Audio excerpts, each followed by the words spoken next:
Many Muslims are butthurt because the Quran was burned in Denmark and in Sweden. I'm not in support of burning any books because the best option is to criticize it constructively. Still, there will be many people who will be doing things that you don't agree with.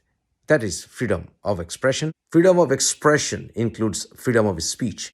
Freedom of speech also entails your duty to tolerate insult when it comes to your views. How come we didn't find a single Muslim organization in the world condemning when Salman Rushdie's satanic verses was burned? Not a single Muslim organization, not a single Muslim country ever condemned that act. Nobody called for responding to Salman Rushdie's satanic verses constructively in an intellectual manner. Rather, death threats flared against Salman Rushdie.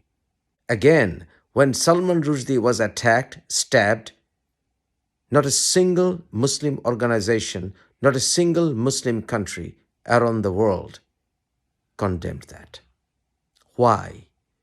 Why didn't they say that it was wrong and a Muslim should respond constructively in writing in response to another writing? Why not? For someone who is not a religious man like me, the book written by Salman Rushdie and that of any other religious book are the same. They're all books. Because I'm not a religious man, you might be religious. For you, that book is so precious. But for me, it's just another book.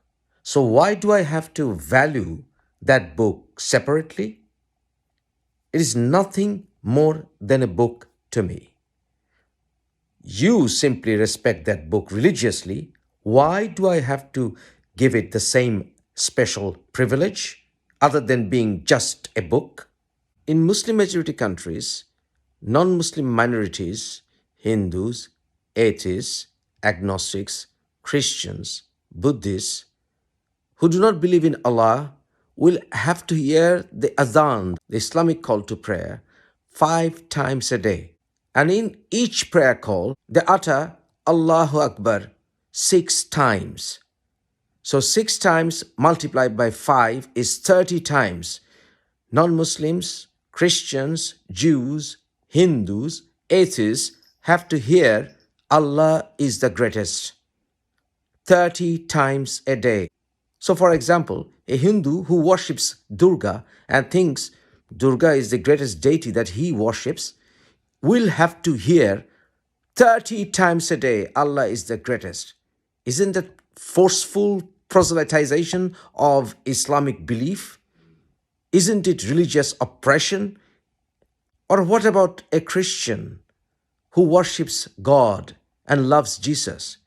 He has to hear in a Muslim country 30 times Allah is the greatest. How does he feel? Or what about an atheist who doesn't give a fuck about any God?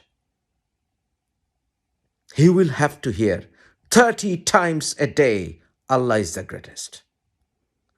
Isn't that the greatest insult to someone's ears who is not a Muslim? Isn't that an oppression by itself? Think about that then. It's an insult for someone who doesn't believe in Allah but worships another God to be subjected to this sound pollution, sound onslaught of Allah is the greatest 30 times each day. If being non-Muslims, we can tolerate that, learn tolerance from us just a bit more.